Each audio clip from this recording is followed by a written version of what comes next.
daal di yëkkati li nga xam ne que moo di ay propos Arfan jàpp ni am na DG buy fayeeku 16 millions loolu nag mu daal di suscité exactement li nga xam ne que moo di benn ko débat dans l'interno public ak politique fii Sénégal Arfan alors ki nga xam ne que moo di justement Fadilou Keita Arfan ñu ne dafa annoncé une plainte contre ki nga xam ne que moo di justement Thiat par rapport ak li nga xam ne que moo di 16 millions de salaires yi nga xam ni itam ñu koy daal di tudd Fadilou Keita weddi na ko ba mu daal di set wecc par rapport ak li nga xam ne que moo di wàll wi alors Arfan naka na ko daal di jàngatee da nga jàpp ni Thiat bu Y'en a marre la nga xam ni itam wax na ko da see war a indi ay preuve jëm nii am na kuy fayeeku 16 millions te suñuy xool salaire wu ki nga xam ne que moo di le président de la République Bassirou Diomaye Diakhar Faye 5 millions donc est-ce que kàddu yooyu franchement tenir na wala kon mu neen ko mën a jàpp ni concrètement. Je vais te dire une chose très simple.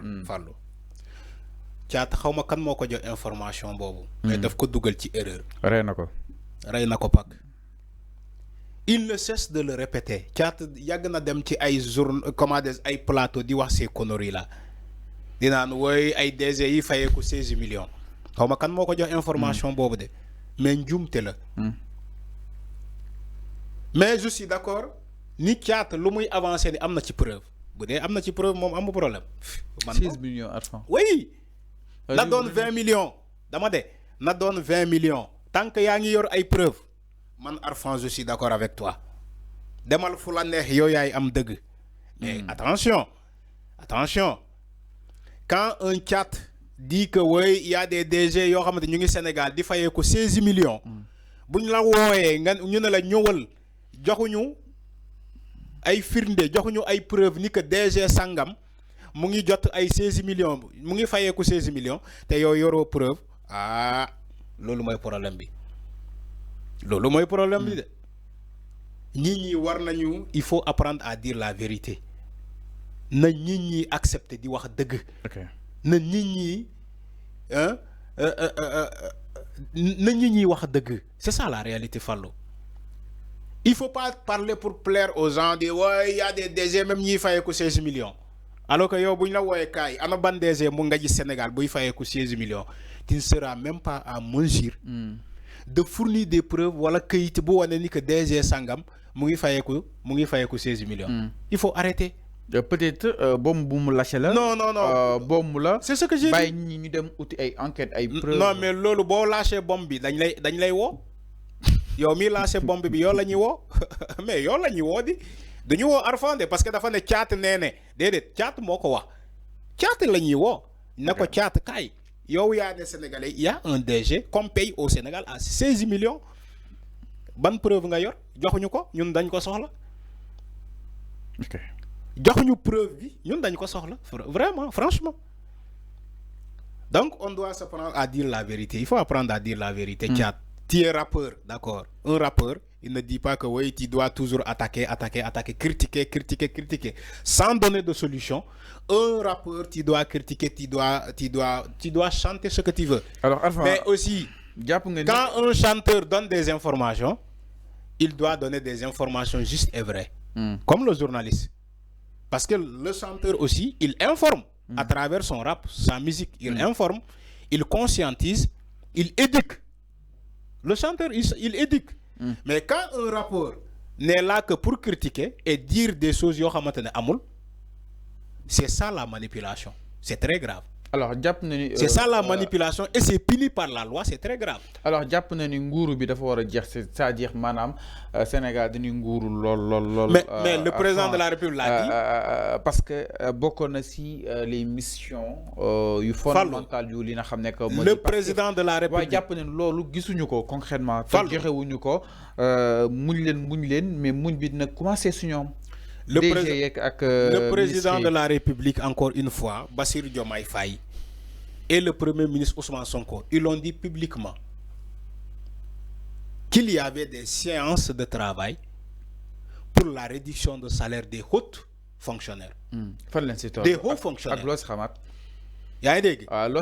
Pour la diminution de salaire des hauts fonctionnaires. Alors, mais quelles sont les rebondissements? Les dernières informations. Mais quels sont les rebondissements? C'est ce que j'ai dit. Alors, allez-y. Les dernières informations, ils ont dit que les hauts fonctionnaires yi ñu consulté ont accepté de diminuer leur salaire. Ils ont accepté. Débat bobu defoon na fi ciow ba ay nit dem di manipuler dina non dañoo bëgg a wàññi salaire fonctionnaire yi alors que c'est faux. Tu étais là. Ils ont été d'accord justement par rapport à ils ont dit ce qu'on diminue exactement. Les hauts fonctionnaires. Les hauts fonctionnaires. Ils n'ont pas dit les ouvriers là, les ouvriers fonctionnaires là. Parce que manipulation, moi, ay gars yi dem ci ay médias di envoyer ay médias dina ouais Ousmane Sonko il veut diminuer le salaire des enseignants, ouais Ousmane Sonko veut diminuer le salaire des fonctionnaires, alors que c'est faux. Ousmane Sonko dem Assemblée nationale taxaw fa il n'a jamais dit que il va diminuer le salaire des fonctionnaires, les salaires des fonctionnaires. Il a dit certains hauts fonctionnaires de l'État dañuy waxtaan ak ñom pour ñu accepter wàññi sen salaire. Okay. Mais quand vous parlez de des fonctionnaires, les enseignants et autres, c'est faux. Ils n'ont jamais diminué les salaires des enseignants. Demal nga laaj enseignants yi. Il faut aller demander les enseignants ndax wàññi nañu sen salaire. Kenn wàññiwul sen salaire. C'est un faux débat. Il faut arrêter ces faux débats là. Il faut arrêter ces faux débats. Chat bu Y'en a marre lu muy wax ni ay xibaar yu wérul la, c'est faux. C'est ce qu'il a dit, c'est faux. Warna yalla chat boko invité ci plateau bi ne ko génné preuve ni que directeur sangam mu ngi fayeeku 16 millions billahi wala talaay du ko génné man mako wax chat invité ko tay nga ne ko génné preuve ni que directeur bi ni mu ngi jot 16 millions de salaire du ko génné mais Fadilou Keita lu tax mu tontu mom mais parce que il veut arrêter cette manipulation là. Il veut arrêter ce mensonge-là, ce tissu de mensonge-là. Il faut que ça s'arrête. Il faut qu'une personne prenne cette volonté de porter plainte à Tchad. Parce qu'on est dans un état de justice.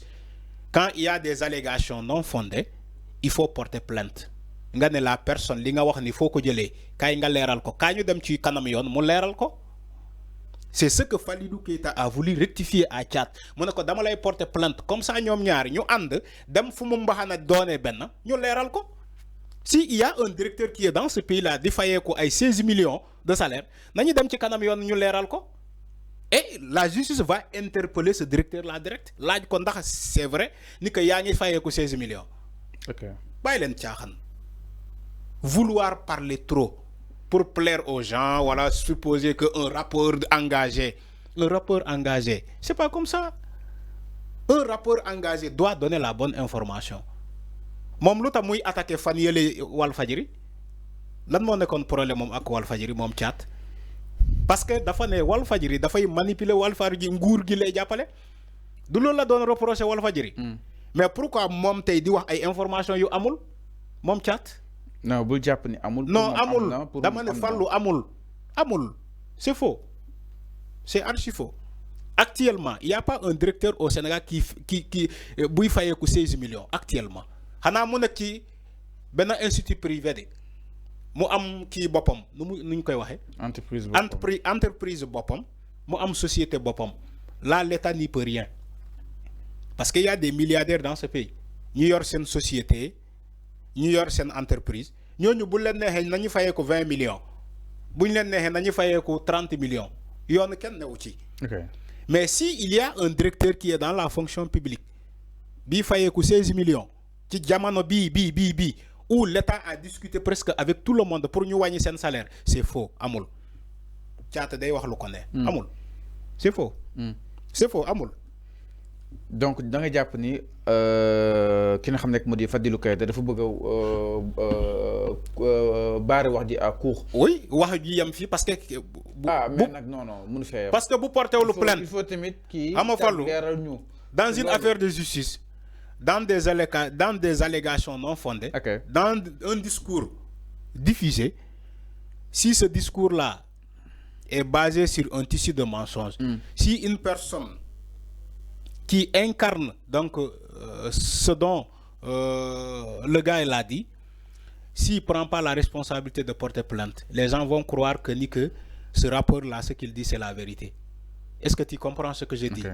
Si aujourd'hui Fadilou Keita, qui est directement un directeur, il est directeur, n'est-ce pas? Parce que c'est les directeurs qui sont indexés. Hein. Le gars, il a parlé de directeurs qui touchent 16 millions de salaire. Et Fadilou Keita, il est quoi? C'est pas un directeur. Donc, il prend la responsabilité en tant que directeur de porter plainte à ce rappeur-là. Ok, c'est clair. Mais comme moi, Fadilou Keita, en tant que rappeur, autant pour moi, en tant que directeur, je te porte plainte yow rappeur bi Thiat nga ñu dem ci kanam yoon nga leeral ñu ban directeur moo nekk Sénégal bu nekk ci fonction publique bii laal 16 millions de salaire. Alors kaa ñu dem par rapport ak li loolu kese la moo di mbir mi diggante ak Fadilou Keita ak ki nga xam ne moo di Thiat suite à ses propos par rapport ak nguur gi nga xam ni itam ñu ngi koy gis. Alors daal ñëw itam si leneen sans plus tarder du côté de la régie exactement daal di ñëw aussi li nga xam ne moo di le député Thierno Alassane Sall nag moo daal di